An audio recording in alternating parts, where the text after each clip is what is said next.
Bonjour à tous, je vous souhaite la bienvenue sur Cité et Savoir. Aujourd'hui, nous allons continuer à traiter le sujet des élections municipales, mais en nous intéressant à une question particulière. Qu'est-ce que c'est que d'être candidat à une élection municipale en 2026 ?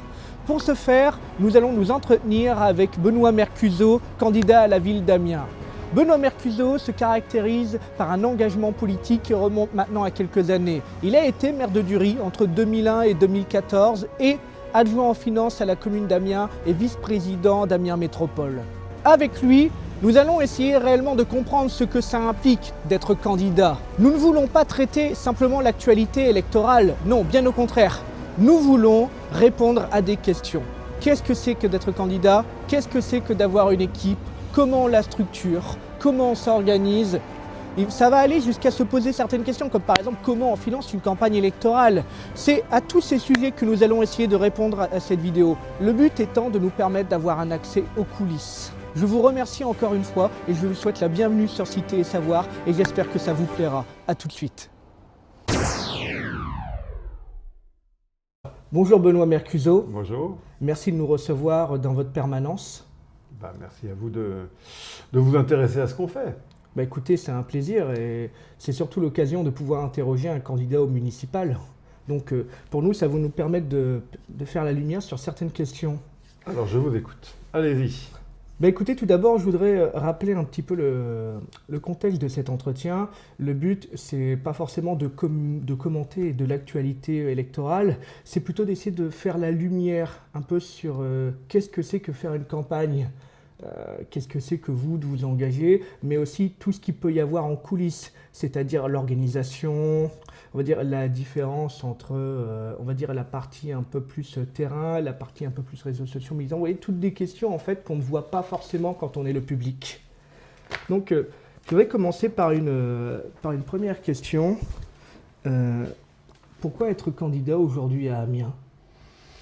Parce que je porte un projet et que il me semble que ce projet mérite d'être porté et que ce projet-là, je suis le mieux placé pour le défendre. Voilà pourquoi. C'est pourquoi la ville d'Amiens ? Parce que je le rappelle, vous aviez été maire de Dury pendant à peu près une quinzaine d'années. Qu'est-ce qui vous a amené justement à vouloir agir après pour Amiens et pour sa métropole ? J'ai été élu maire de Dury en 2001, j'ai été maire de Dury jusqu'en 2014. Je ne me suis pas représenté en 2014 parce que Dury, c'est un village, 1300 habitants. Donc moi, si je suis élu, c'est pas pour avoir un poste, c'est pas pour occuper des... Voilà, c'est pour agir. Ok ? Et donc quand on arrive à Dury, moi j'habitais à Dury depuis 10 ans à peine, mais bon voilà, le maire historique qui était Pierre Dess m'avait contacté et en fait je suis arrivé à Dury en étant relativement neuf, c'est-à-dire que j'ai pu faire bouger les choses. Je crois raisonnablement que les habitants de Dury qui étaient habitants à ce moment-là et ceux qui y sont aujourd'hui et qui s'en souviennent ont plutôt un bon souvenir de cette époque. Évidemment et heureusement, j'ai des gens qui trouvent que j'ai fait des conneries et peut-être j'en ai fait d'ailleurs, mais en tout cas, voilà, pour moi, ce qui est important, c'est de faire bouger. Et forcément, dans un village, 1300 habitants, 450 familles, quand au bout d'un mandat, vous finissez par ne plus avoir la même force d'entraînement. Parce qu'il y a des liens qui se nouent, parce qu'il y a des habitudes qui se prennent, etc. Et je me suis dit, bon, je ne pourrais pas apporter d'autre chose que ce que j'ai apporté pendant ces 2 mandats.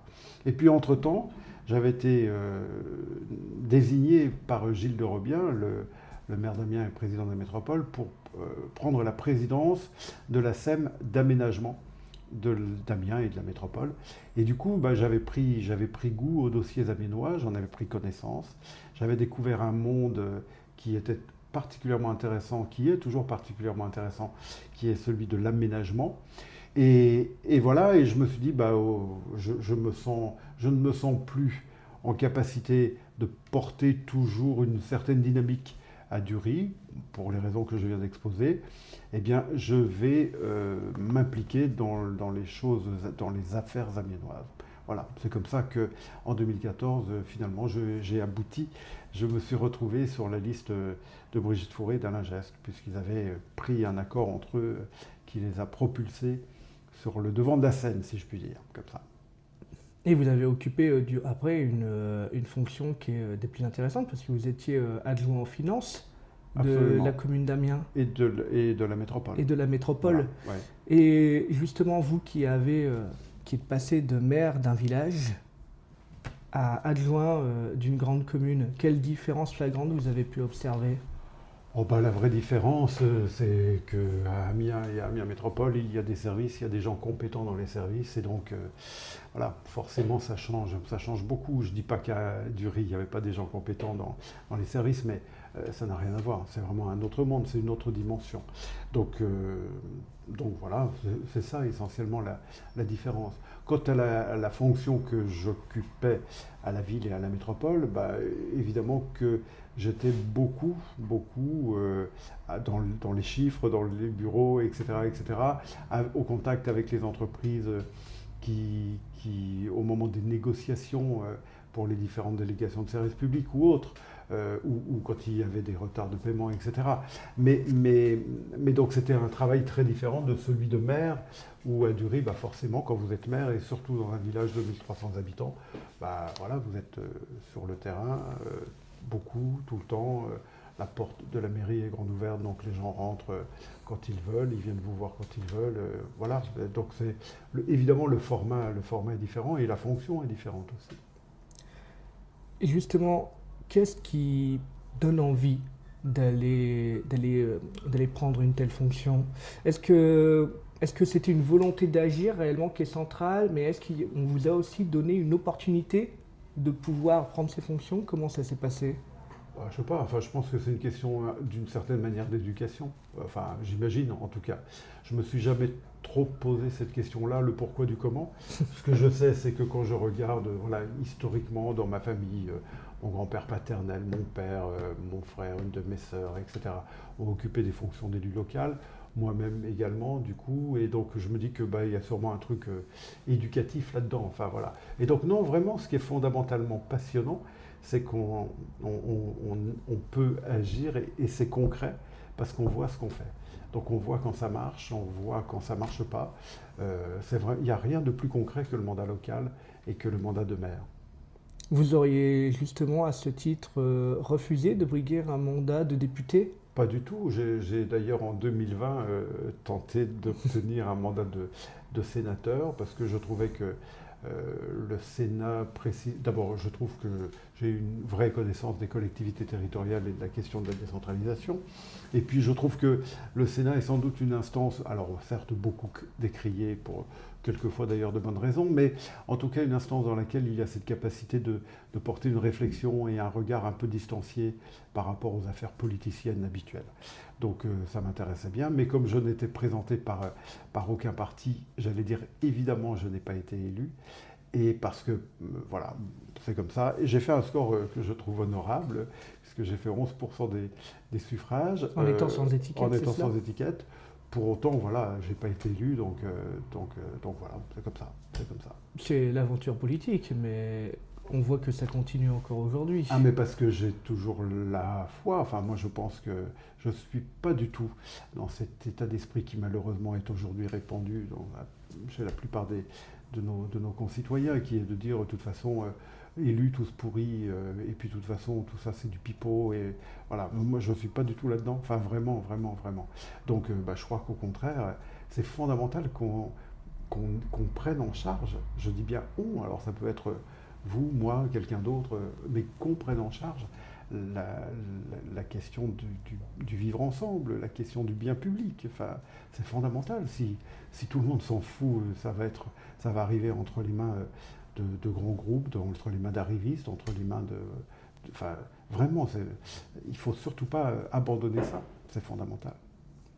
Donc, il faut toujours quand même des gens pour essayer de s'investir. Là, on ne peut pas laisser une commune sans direction. Ben non, enfin non, il ne me semble pas. Non, il me semble pas. Imaginer une commune qui n'est pas gouvernée. Oui, alors je ne sais pas si le terme de gouvernement Oui, mais est justement, bon. ça serait une question. Ouais. Est-ce qu'on peut dire qu'on gouverne une commune quand on est maire? On administre une commune. On administre. Je suis juriste. Vous êtes juriste, donc, oui. Donc vous voilà, avez... je fais une distinction entre le gouvernement et l'administration. Et vous rappelez l'importance du choix des mots. Oui, voilà, et puis, mais pour autant, au niveau local, les choix faits par le maire, ses équipes et par l'équipe municipale sont des choix de nature politique, non pas politicienne, mais politique. Ça oriente évidemment la vie des habitants et l'avenir de la commune. Donc voilà, mais juridiquement, ça n'est pas un gouvernement, c'est les collectivités territoriales s'administrent, dit la Constitution, donc je ne vais pas dire qu'elles se gouvernent, d'accord? Bon, ça peut paraître, mais juridiquement c'est important. Vous avez raison et vous rappelez justement l'importance que peuvent avoir le choix des termes, surtout pour vous qui êtes juriste. Justement, est-ce que vous pensez qu'aujourd'hui vous seriez capable de décrire l'électorat amiénois? Alors l'électorat amiénois, c'est une vaste question. Je peux vous dire de combien de personnes il est composé, en nombre. Évidemment qu'il est très divers. Sociologiquement, c'est un électorat qui probablement... Enfin, c'est pas probablement d'ailleurs, c'est un électorat qui souffre, dont le revenu moyen est inférieur. Et c'est ça une des caractéristiques de la ville d'Amiens. Et c'est ça contre lequel il faut lutter. Le niveau de vie moyen des Amiénois est sensiblement inférieur au niveau de vie moyen national. Et voilà, et ça dit beaucoup des souffrances de la population, ça dit beaucoup de l'évolution de la ville, et pour moi, ça dit beaucoup de ce qu'on doit faire pour essayer de réduire cette différence, et puis de faire en sorte que les Amiénois vivent mieux au quotidien, dans leur ville, et puis dans leur vie de façon plus générale. Donc un électorat qui va quand même présenter des caractéristiques sociologiques différentes. Vous rappelez oui, ici la présence d'un électorat qui va être peut-être dans des conditions de précarité sociale? Oui, tout à fait, avec toujours cette question du taux de participation, parce qu'il y a l'électorat et puis il y a l'électorat qui se déplace le jour du vote pour aller mettre son bulletin dans l'urne. Ça, c'est une vraie question. Je crains malheureusement qu'en 2026, dans quelques semaines maintenant, eh bien, on ait un taux de participation qui ne soit pas particulièrement brillant. J'espère bien qu'il sera très supérieur à celui de 2020, qui s'était déroulé, le scrutin s'était déroulé dans le contexte du début du Covid. C'était 2 jours avant avant les décisions rudes qui ont été prises par le pouvoir exécutif. Mais je crains malheureusement qu'on n'ait pas une participation de 70 ou 80%. Mais justement, ça faisait l'objet d'une question après. Comment vous pensez vous adresser à ces abstentionnistes? Est-ce que vous avez une méthode? Est-ce que vous avez une solution pour essayer de les motiver à voter? La solution, non. Sinon, de leur dire qu'il faut continuer à y croire.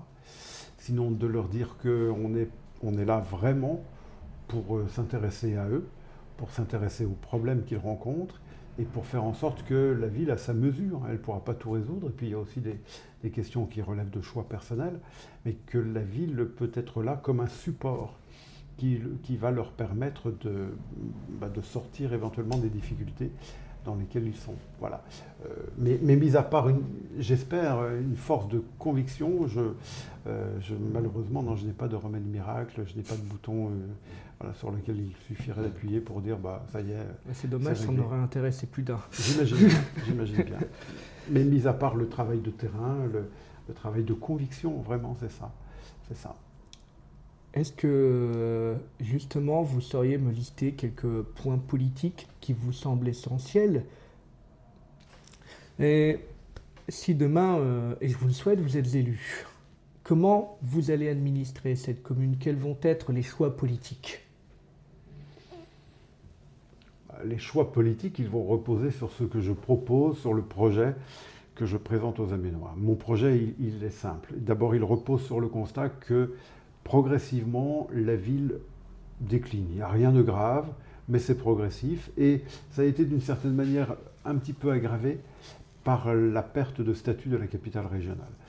Ça ne sert à rien de pleurer sur le lait renversé, mais c'est une réalité. On ne redeviendra pas capitale régionale. N'empêche que ça nous a rendu les choses encore plus difficiles et pour l'instant, on n'a pas encore réussi à rebondir. Et avec quelles conséquences? La conséquence que le différentiel de niveau de vie que j'évoquais à l'instant entre les Amiénois et le reste de la population au niveau national, et même au niveau régional, ce différentiel, il a tendance à s'accroître. Et ça a une implication évidemment très forte dans la vie quotidienne des habitants, surtout dans ces dernières années, ça s'est encore accru, puisqu'aujourd'hui la question du pouvoir d'achat, c'est une question qui se pose pour tout le monde. Et puis ça a des conséquences sur la ville elle-même, ça a des conséquences sur, par exemple, le centre-ville, sur la manière dont le commerce de centre-ville vit, sur la manière dont le centre-ville est attractif et l'intérêt que les Amiénois trouvent ou non à s'y rendre. Ça a des conséquences multiples. Voilà. Et je me dis que c'est là-dessus qu'il faut qu'on travaille. Et ma première chose, et pour moi, c'est de dire, bon, d'abord, une collectivité, elle doit à ses habitants une qualité de ville. Et la qualité de ville, c'est évidemment ce qui fait la qualité de vie, c'est pas un jeu de mots, c'est une réalité. La qualité de ville, elle passe par une multitude de choses du quotidien, dans la vie quotidienne de chacun. C'est à la fois les transports, c'est à la fois la propreté des rues, c'est à la fois les services donnés à l'enfance, est-ce qu'il y a des crèches, est-ce qu'il y a des places, etc. La sécurité, naturellement, l'urbanisme, le commerce, justement, voilà. Tout ça, c'est vraiment le quotidien, et il faut qu'on travaille là-dessus. Et finalement, les Amiénois, enfin, ils ont raison de revendiquer, mais ils ne devraient même pas avoir à revendiquer. Parce que la ville doit faire tout ce qui est en son possible pour que ces services-là, du quotidien, soient de meilleure qualité. C'est un dû. C'est un dû, c'est quelque chose que la ville doit aux habitants. Donc il faut qu'on travaille là-dessus.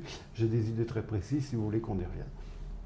La deuxième chose, c'est de dire, aujourd'hui, Amiens a cette caractéristique extraordinaire, surtout dans une France qui va finir par se dépeupler, qui commence déjà à se dépeupler, d'être une ville jeune. 40% de la population a moins de 30 ans. C'est une ville étudiante. C'est énorme. Alors évidemment que les étudiants prennent une place très importante, mais qu'est-ce qu'on fait de cette caractéristique-là? Est-ce qu'on dit, ah bah oui, tiens, on est une ville jeune, etc. Ou est-ce qu'au contraire, on essaye de s'appuyer là-dessus? De deux manières. D'abord, la jeunesse, par définition, c'est un regard différent, qui décape le regard que les plus âgés peuvent avoir sur la société, sur ceux qui les entourent, etc. Donc, utilisons ce pouvoir décapant de la jeunesse pour nous apporter de l'oxygène, pour nous obliger à ouvrir les yeux et à regarder différemment. Ça, c'est une première chose. Mais ce que je constate également, c'est que la jeunesse, aujourd'hui, elle est assez peu impliquée, finalement, dans la vie collective.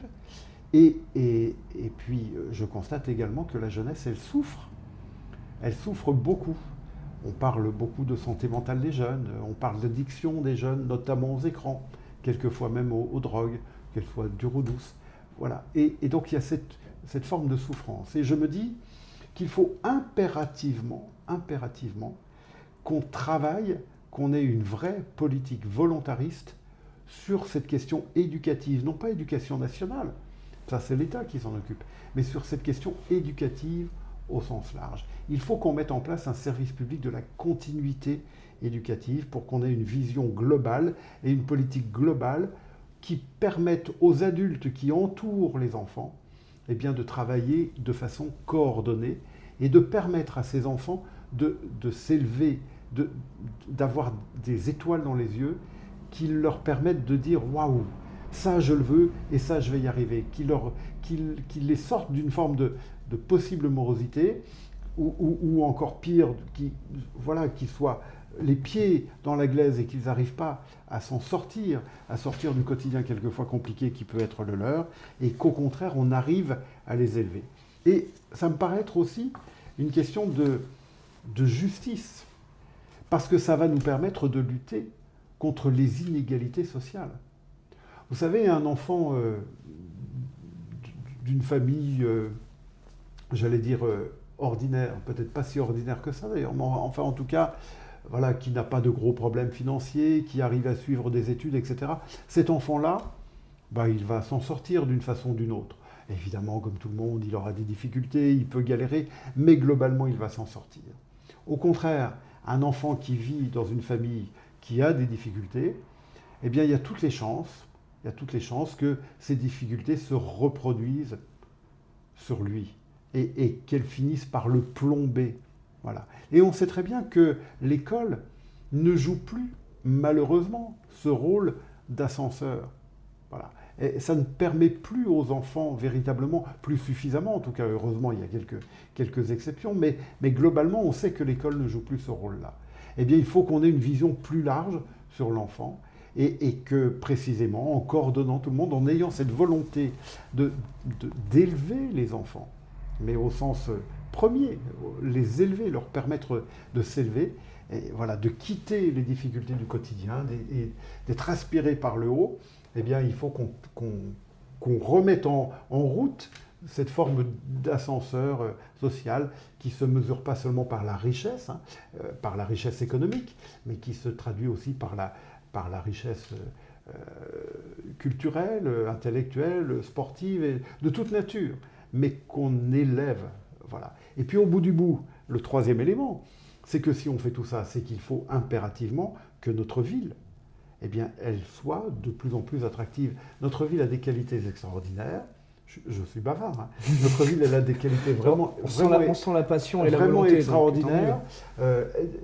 Bon, voilà, du point de vue environnemental, du point de vue architectural, la richesse de la population elle-même.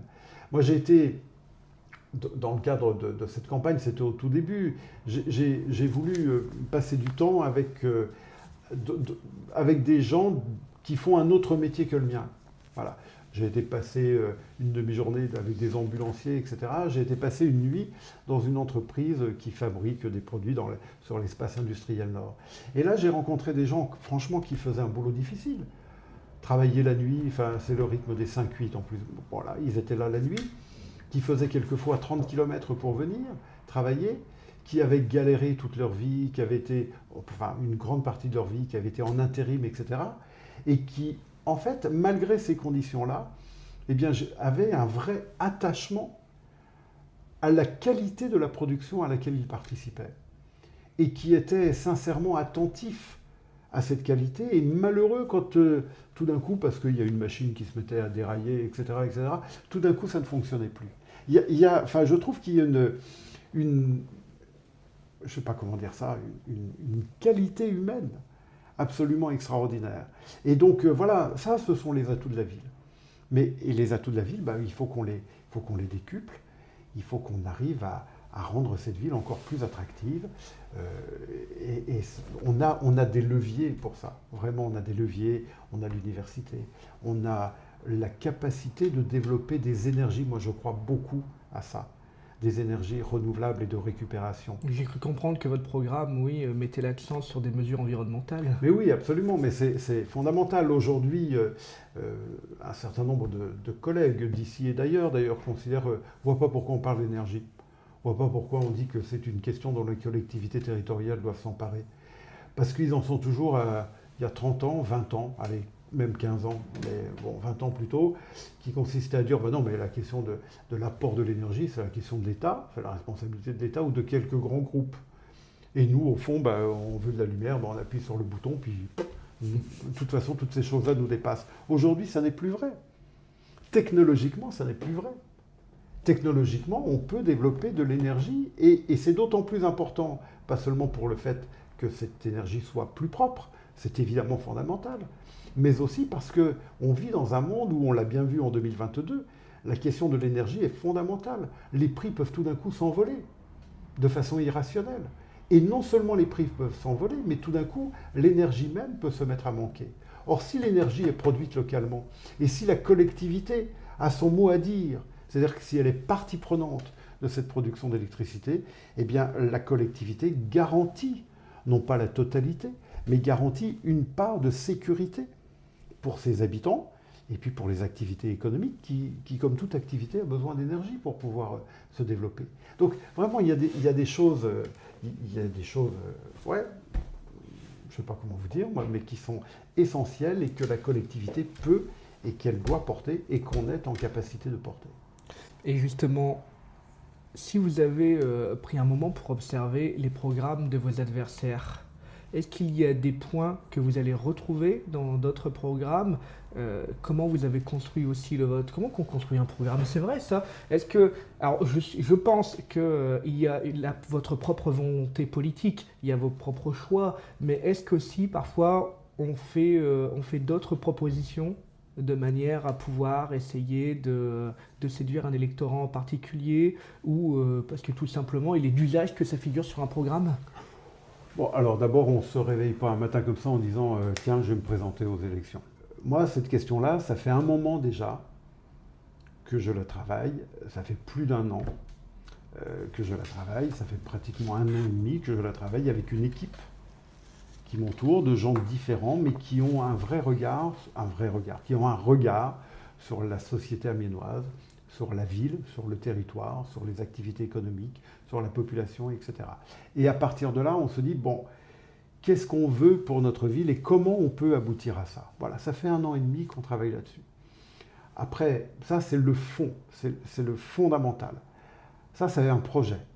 Qui ne se fait pas seul, parce que justement, vous répondez à la question ici. Vous avez une équipe avec vous, avec laquelle vous avez travaillé et élaboré ce programme. Bien sûr, bien sûr. Justement, est-ce que vous pouvez me donner quelques détails? Par exemple, est-ce que vous dites une équipe, mais par exemple, on pense à combien de personnes? 5, 10? Oui, c'est plutôt une petite dizaine. Une petite dizaine? Voilà, une petite dizaine, et des gens qui sont eux-mêmes très différents les uns des autres. Voilà, des anciens responsables économiques, des étudiants, des gens qui sont encore en pleine activité, en différents milieux, l'enseignement, mais aussi des activités de production, etc. Voilà. Donc l'idée, c'est vraiment ça. Enfin, c'est ce qu'on a fait, en fait. Voilà, ça fait. Et puis, ce projet, après, il faut le décliner en programme. C'est-à-dire, il faut le traduire en mesures concrètes. Et là, évidemment, vous savez bien que vous êtes attendu à quelques endroits. Mais il y a des endroits par lesquels peut-être vous êtes attendu, mais vous ne voulez pas passer. Moi, je vais prendre un exemple très concret. Je pense aujourd'hui que la sécurité est une vraie question. Mais je me refuse à fonder ma campagne sur la question de la sécurité. Il y a des candidats qui le font. Je trouve ça... Voilà, on voit bien pourquoi c'est fait. C'est l'extrême droite qui nous pousse à ça, etc. Il y a un problème de sécurité. Je ne dis pas qu'il n'y a pas de problème. Mais on peut le traiter, et c'est un problème, c'est une question parmi d'autres. Donc je ne vais pas en faire une question centrale. Voilà. Et je ne vais pas aller dans l'air du temps qui consiste à dire, quelquefois même les pires abominations. Est-ce que vous avez un point central alors dans votre programme? On avait évoqué l'environnement. Est-ce que vous diriez que ça serait le point central de votre programme? Non, enfin, je ne dis pas du tout. Non, c'est le point central, mais c'est la jeunesse. C'est la jeunesse? La politique éducative. Ouais, vous mettez la politique de la jeunesse. Politique éducative. Oui. Pour moi, c'est la grande cause du prochain mandat. De mon point de vue, c'est vraiment ça qui doit être porté par le prochain mandat municipal. Et je voulais revenir sur justement la constitution du programme. Vous me dites que ça fait un an et demi qu'on y réfléchit. Ça veut dire que quand on pense au municipal, par exemple, le projet d'être candidat, d'être maire, c'est un projet qui ne date pas d'aujourd'hui. Ça fait donc plus de 2 ans à peu près que déjà c'est en projet. Et ça va faire donc aussi à peu près peut-être 2 ans que vous avez recherché à constituer une équipe. Oui, mais en fait, c'est un peu différent. C'est-à-dire que j'appartenais à l'équipe qui aujourd'hui, dont le mandat prend fin aujourd'hui. À l'équipe sortante, oui. À l'équipe sortante. Je voyais bien, j'ai bien ressenti, comme tout le monde d'ailleurs au sein de l'équipe, que les choses étaient en train de complètement partir là où ça finissait par ne plus ressembler à grand-chose. Et donc, avant même d'envisager le qui, je me suis dit, mais au fond, qu'est-ce qu'on veut? Voilà, je me suis intéressé au quoi, pourquoi faire, d'accord, au projet. Et puis à partir de là, effectivement, la question du qui est venue. Et voilà, vous l'avez, je ne sais pas si vous l'avez, si on en a parlé tout à l'heure, mais ça fait maintenant, j'ai déjà été maire d'une commune pendant 2 mandats. Je connais assez bien, me semble-t-il, les questions d'organisation et de finance de cette collectivité. Voilà, et donc je pense être capable de porter un projet. Je me suis impliqué dans les questions d'aménagement il y a maintenant bien longtemps. Je me suis fortement impliqué sur le développement du réseau de chauffage urbain dont je préside la société qui le développe depuis sa création, et je peux dire que j'ai pris une place importante, y compris au moment même de la conception de tout ça. Enfin, voilà, donc voilà, je me dis que bah oui, j'ai plutôt les compétences, la surface, je ne sais pas comment dire ça moi, pour prétendre être. Puis après, c'est les Aménois qui choisiront. Mais aujourd'hui, vous managez une équipe. Ouais. Est-ce que c'est vous qui managez l'équipe, oui? Bah oui, heureusement, je ne suis pas tout seul complètement. Ça dépend ce que vous appelez manager. Mais manager au sens de donner l'impulsion, de donner l'envie. Bah oui, mais il y a aussi toute une organisation. On la voit autour de nous. Cette affiche, ces locaux, cette table. C'est la campagne. C'est la campagne. Mais vous pouvez vous appuyer sur une équipe pour cette campagne. Est-ce que par exemple, c'est vous qui la managez, cette campagne? Qu'est-ce que vous appelez manager? Par exemple, est-ce que vous prenez en main directement la fixation des dates pour les réunions, l'organisation du tractage, la prise du loco, le développement des affiches? On en parle sur la question des dates, on en parle parce que tout ça, c'est une campagne. Donc évidemment, c'est dans un cadre de communication et on se dit, bah là, il y a des échéances qu'on se fixe longtemps à l'avance et donc on essaye de tenir ces échéances. Et après, sur la question de l'organisation même, vous voyez, il y a encore plein de cartons là. Ça, c'est des bureaux de vote qui doivent être pris bientôt pour aller distribuer. Voilà, vous avez... Enfin non, tout ça, après, c'est pas moi qui organise ça au jour le jour pour dire, ah bah tiens, là, dans tel bureau de vote, c'est telle personne qui va aller tracter. Tiens, le porte-à-porte, voilà. Non, ça, c'est pas moi, mais voilà, toutes les semaines, on a une réunion avec l'ensemble de l'équipe. Parce que ça me paraît important d'entretenir la flamme et de rappeler pourquoi on est là et le projet et le pourquoi il faut continuer et pourquoi voilà, parce qu'une campagne c'est jamais linéaire, heureusement d'une certaine façon. Et justement, cette équipe, elle est constituée de combien de personnes? Parce qu'on avait parlé tout à l'heure de l'équipe municipale, mais là, par contre, l'équipe, donc militants, personnes engagées. De personnes engagées qui sont vraiment sur le terrain, il y en a à peu près 70. 70? Oui, donc vous pouvez quand même compter sur une bonne aide. Vous savez, il y a... Oui. Numériquement, c'est important. Oui, mais il faut ça, parce qu'Amiens, c'est grand. Oui. Enfin, je veux dire, voilà, et puis évidemment, moi, je ne peux pas rencontrer les 70 000 électeurs, donc si je veux avoir il faut que j'ai des ambassadeurs, des gens qui discutent dans leur vie quotidienne. Ah, tiens, mais bon, mais toi, tiens, ouais, t'es avec Mercuzon, mais pourquoi? Bizarre, moi, je tiens plutôt tel autre. Ah bon, mais alors voilà, et puis ça se fait comme ça aussi, une campagne. Vous avez un directeur de campagne? Oui, j'ai un directeur de campagne. Oui. En fait, oui, c'est plus une équipe. Mais j'ai un directeur de campagne. Vous avez un directeur de campagne? Oui. Et justement, c'est lui peut-être qui va prendre la décision de, par exemple, faire peut-être la répartition de qui va où, dans quel quartier. Oui, alors ce travail-là, c'est plutôt un travail d'une petite équipe de 2-3 personnes. Voilà. Donc, au fond, le travail, il est à la fois très politique au sens communication, qu'est-ce qu'on dit à quel moment, qu'est-ce qu'on dit, on sait ce qu'on veut dire, mais à quel moment on le dit, voilà. Quelles sont les relations que l'on peut avoir avec nos concurrents, quelles personnes il est intéressant de rencontrer, voilà.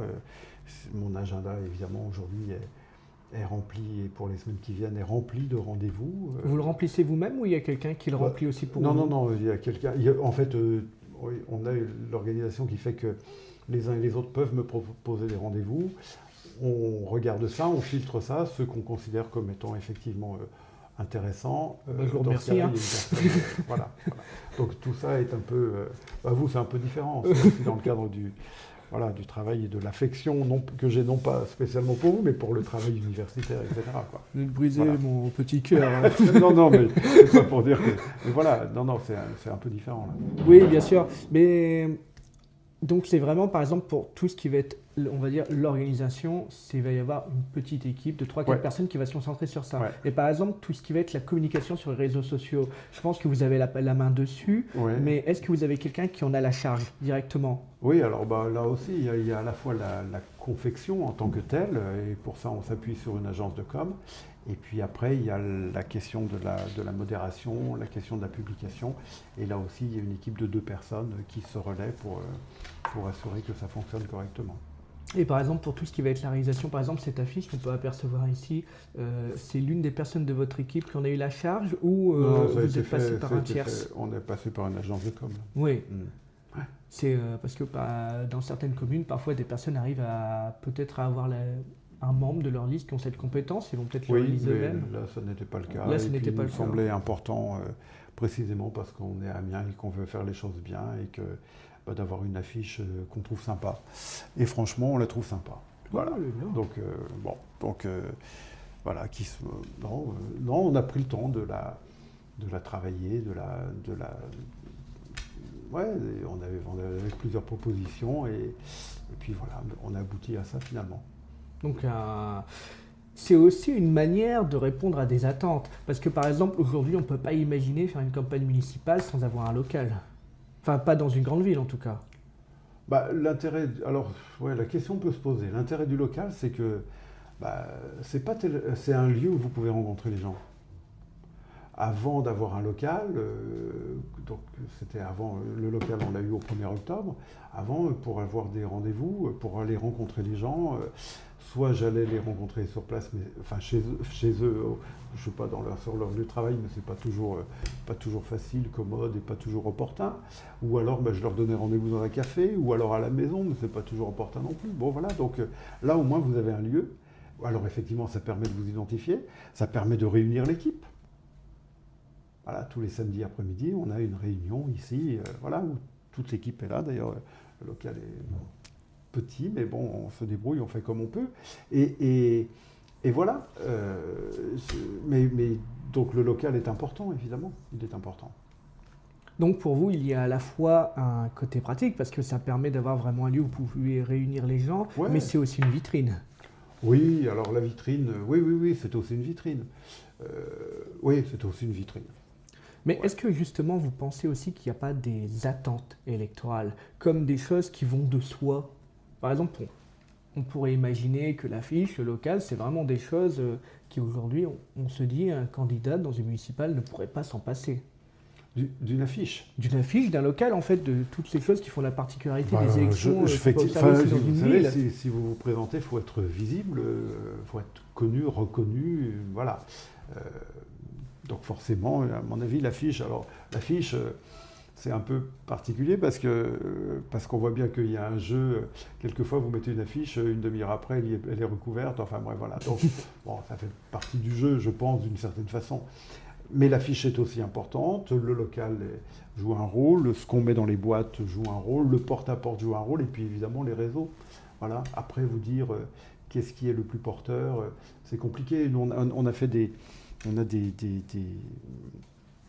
ce qu'on appelle des hooks, enfin bref, des vidéos un peu, enfin très rythmées, etc. Certaines d'entre elles ont fait jusqu'à 40 000 vues. Mais évidemment qu'il n'y a pas 40 000 Amiénois, enfin c'était pas 40 000 Amiénois, vous voyez. Donc, bon voilà, donc comment mesurer le réel impact? Il y a des gens qui sont sûrement très férus là-dessus. Moi là, je ne saurais pas trop vous le dire, sur l'impact réel des réseaux et notamment des vues, des milliers de vues, des dizaines de milliers de vues qui peuvent être faites sur TikTok. Je ne sais pas exactement. De ce que je comprends, sur les réseaux sociaux, c'est pas forcément vous qui avez la compétence. C'est peut-être plutôt quelqu'un de votre équipe qui est là pour vous aider. Absolument. Ouais. C'est vous qu'on voit, mais il y a quelqu'un Il n'y derrière a pas que moi qu'on voit d'ailleurs. qui pilote le projet. On a vraiment fait en sorte que on a publié soit un post, soit une vidéo, etc., ou un carrousel, tous les mardis et tous les vendredis depuis la fin août. D'accord ? Donc c'était 2 fois par semaine, et là, à partir du 30, on va publier quelque chose de très court tous les jours. Voilà. Et on a fait en sorte, voilà pourquoi je vous disais ça, on a fait en sorte que, eh bien, dans ces vidéos apparaissent Non pas seulement moi, j'interviens évidemment de temps en temps, mais certains thèmes sont présentés par des personnes de l'équipe. Voilà. Non, non, on a voulu diversifier justement. Il y a un point sur lequel j'aimerais bien obtenir quelques explications. Parce qu'on en parle assez peu, c'est la question du financement d'une campagne. J'imagine que ça coûte cher parce que je ne pense pas que ce local, par exemple, vous en soyez propriétaire. J'imagine que vous le louez. Ouais. La prestation pour l'affiche, je pense qu'on vous a demandé de l'argent en contrepartie. J'imagine que le service n'était pas gratuit. Comment qu'on finance tout ça? On finance par de l'argent, donc on finance. Ça, j'imagine.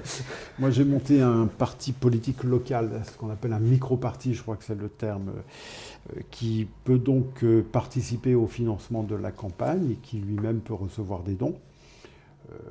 Voilà, donc il a reçu quelques dons qui, pour beaucoup, ont été reversés sur le financement de la campagne. Et puis le reste, il y a évidemment potentiellement les colistiers. Et puis le reste, c'est moi qui le finance. Et évidemment que je prends un risque, mais je l'assume. Enfin, je veux dire, voilà quoi. Donc, si on devait établir un pourcentage, vous diriez que vous financez à peu près à quelle hauteur? Du total des dépenses? Oui. Aujourd'hui, j'en suis plutôt au-delà de ce que le remboursement me permettra d'obtenir. En fait, on peut être remboursé de 47,5% du total autorisé des dépenses. Voilà. Mais aujourd'hui, j'en suis plutôt à 60% de ce que j'ai financé moi-même. Donc oui. Ouais. Oui, c'est ça. Et j'aimerais bien, est-ce que par exemple aussi, pour que nos auditeurs se donnent une idée, combien ça coûte une campagne municipale à Amiens? Alors je sais peut-être que les montants varient d'une personne à une autre, mais par exemple pour vous, est-ce que vous pourriez nous donner une échelle approximative? Oui, approximatif, oui. Moi, d'abord, le premier chiffre qui lui est officiel, c'est le montant maximal pour le premier tour et puis pour le second tour. Maximal pour le premier tour, c'est 150 000 euros, à 1 000 euros près. Et puis pour le second tour, c'est 205 000 ou quelque chose comme ça. D'accord ? Moi, je vais être très en deçà. Les autres candidats, je ne sais pas, mais oui, moi, je vais être globalement jusqu'au premier tour au maximum à... Comme vous l'avez évoqué tout à l'heure, j'aimerais revenir sur ce point. Il va y avoir divers profils d'électorat sur la ville d'Amiens. Ouais. Comment on s'adresse à ces divers électorats? Est-ce qu'il va y avoir des moyens de communication qui vont changer? Est-ce que par exemple dans les quartiers populaires, vous allez avoir une approche sur les réseaux sociaux différente? Est-ce que dans le porte-à-porte, cela va être un peu différent? Par exemple, je suppose que vous essayez de vraiment parler à tous les Amiénois, donc même on va dire, par exemple, aux classes sociales supérieures, comment vous allez vous adresser à eux? Moi je pense qu'il faut une communication avec éventuellement différents registres, mais ne pas dire dans tel quartier je vais communiquer comme ça, et puis dans tel autre d'une autre façon. Je crois qu'il faut avoir pour l'ensemble de la population différents registres, et la population utilise ou entend ou perçoit mieux le registre qui lui convient le plus. Voilà. Après, sur la question des quartiers, il y a la question des problématiques qui peuvent être spécifiques à certains quartiers. Évidemment que quand vous habitez le centre-ville, ça n'est pas la même chose, vous n'avez pas les mêmes questions quotidiennes qui se posent que quand vous habitez un quartier de périphérie, par exemple. Voilà. Et dans certains quartiers, vous avez des problèmes de circulation, de plan de circulation. Dans certains quartiers, vous avez plus qu'ailleurs des problèmes de stationnement. Dans d'autres quartiers, vous pouvez avoir peut-être plus qu'ailleurs des problèmes de sécurité. Voilà. Donc là, par contre, vous pouvez faire une communication spécifique en disant, je sais que dans le quartier où vous habitez, se pose telle et telle question, voilà comment moi j'envisage d'apporter une réponse à ces questions-là, et en tout cas ça m'intéresse de vous entendre là-dessus. Voilà. Mais vous voyez, c'est plus sur ces questions-là, la question des registres, du registre de communication. Oui, je crois qu'il faut un peu utiliser effectivement différents registres pour que la population, les habitants fassent eux-mêmes le tri et qu'ils qu'ils perçoivent, qu'ils reçoivent, qu'ils utilisent le registre qui leur semble, le plus correspondre à ce qu'ils souhaitent, à ce qu'ils sont. Vous voulez dire que dans les canaux utilisés, vous ne ciblez pas un électorat type, vous produisez un message, vous le mettez à disposition. Toutefois, par contre, le message, en l'occurrence, il va plutôt cibler un type de population, mais qui ne va pas sur des caractéristiques sociales, mais par exemple sur des zones d'habitation. Vous voulez dire, par exemple, quand certains messages voilà, vont être adressés aux gens du centre-ville. Voilà, quand on cible, c'est vraiment sur des questions de nature géographique. Voilà, de vie dans un quartier où là il y a des questions, mais pas des questions, je ne sais pas comment on les appelait, sur des critères de catégorie sociale ou autre. Voilà. Parce que ça peut être, la catégorie sociale peut être justement un facteur intéressant, car dans certains quartiers vont se caractériser pour être très précaires, et à l'inverse, d'autres vont se caractériser pour être très riches. Bien sûr, mais sauf qu'un maire s'adresse à tout le monde. Donc son message doit être audible par tout le monde. Alors, encore une fois, voilà, vous n'êtes pas obligé de parler de la préemption des baux commerciaux. Soit vous en faites un truc très, très technique, voilà, soit vous en faites un message politique, soit vous en faites un message très pratique. Non pas technique, mais pratique. De dire, on va faire en sorte de favoriser le développement des commerces indépendants. Voilà, des petites boutiques qui n'appartiennent pas à des chaînes, et on va tenter ça, voilà. Et vous voyez, vous dites au fond la même chose, mais vous le dites différemment, et vous pouvez dire sur 3 supports différents ces choses-là. Et après, les personnes, en fonction de ce qui les accroche, elles utiliseront tel ou tel message, enfin elles retiendront tel ou tel message ou tel support. Mais le message est le même, au fond. Le message est le même concernant le commerce. Il faut revitaliser le commerce de centre-ville. Il faut arrêter de considérer que la question du commerce n'est pas une question qui intéresse la municipalité. Ce qui était le discours jusque-là tenu par la municipalité sortante. Non, nous on est des libéraux, donc on ne s'occupe pas du commerce. Évidemment que ça ne peut pas tenir. Voilà. Et donc le discours, c'est de dire au contraire, on va reprendre main sur le commerce. Évidemment, nous on n'est pas commerçants, mais n'empêche qu'on a des choses à dire en matière de commerce, c'est qu'on a même des moyens pour orienter la façon dont le commerce se développe en centre-ville. Là, vous mettez l'accent sur le développement du commerce dans le centre-ville. Oui, enfin sur le développement, la nature du commerce, etc. Mais c'est un exemple, vous voyez, du point de vue du registre utilisé. Vous aviez parlé tout à l'heure, je voudrais juste revenir sur ce sujet. Vous avez par exemple parlé de la question de la sécurité. Parce que là, je pense qu'on est quand même proche de ce sujet. Donc par exemple, comme vous dites, les points où vous ne souhaitez pas aller, dans votre programme, vous n'en parlez pas du tout? Ah ben si, bien sûr que oui, j'en parle. Je vous l'ai dit, j'en parle, mais j'en fais pas le point central. Oui.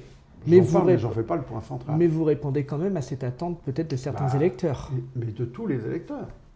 De tous les électeurs.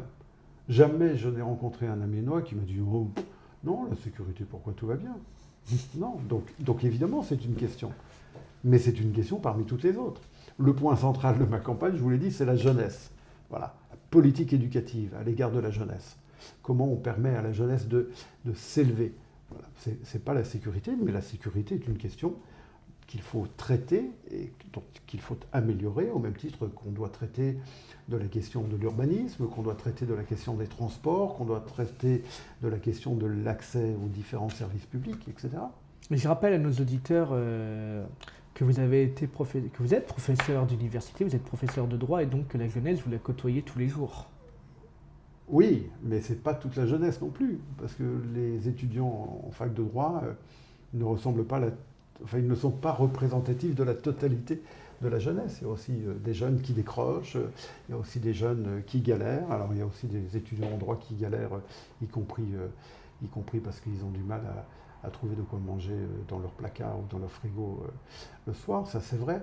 Mais voilà, bien sûr, oui. Enfin, Vous dites on va dire que la jeunesse universitaire n'est pas forcément représentative de la jeunesse en général, mais ici à l'université d'Amiens, il me semble qu'il y a beaucoup de boursiers, donc vous côtoyez aussi une jeunesse qui peut être dans des situations de précarité sociale ou qui peut être issue de milieux populaires. Ah mais évidemment, mais bien sûr, et quand je dis ça, c'est pas seulement la représentativité, c'est pas tellement la question de la représentativité sociale, c'est-à-dire du milieu duquel on vient, c'est aussi le rapport qu'on a avec les études. Est-ce qu'on est capable de s'envisager justement dans des études plus ou moins longues? Il y a des enfants, il y a des jeunes qui n'envisagent même pas.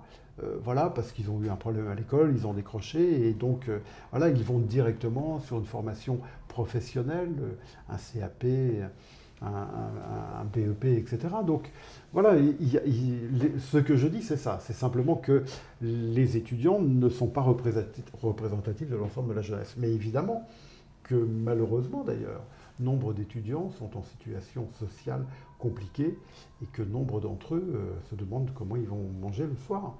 Et ça, c'est évidemment un problème. Et puis tout ça, à cela s'ajoute plein de difficultés. On parle beaucoup de la santé mentale des jeunes et évidemment que les étudiants sont impactés et que quand on a du mal voilà, on peut avoir tendance, quand on a du mal socialement à remplir son placard, par exemple, on peut avoir tendance à s'isoler un peu et s'isoler. Voilà. Donc on travaille à cette idée d'avoir des lieux ressources où les étudiants, etc., pourraient se retrouver, avoir des moments, parce que quand on est toute sa journée, on a vu ça notamment au moment du Covid, quand on est toute la journée dans une pièce de 10 mètres carrés, alors maintenant on peut sortir, et qu'il faut bosser là, et qu'on sait qu'on a du boulot, et que c'est compliqué, et que, bref, c'est pas toujours terrible. Donc avoir un lieu, au contraire, un peu ouvert, où on peut rencontrer d'autres, à la fois on peut travailler, mais on peut aussi avoir des personnes ressources.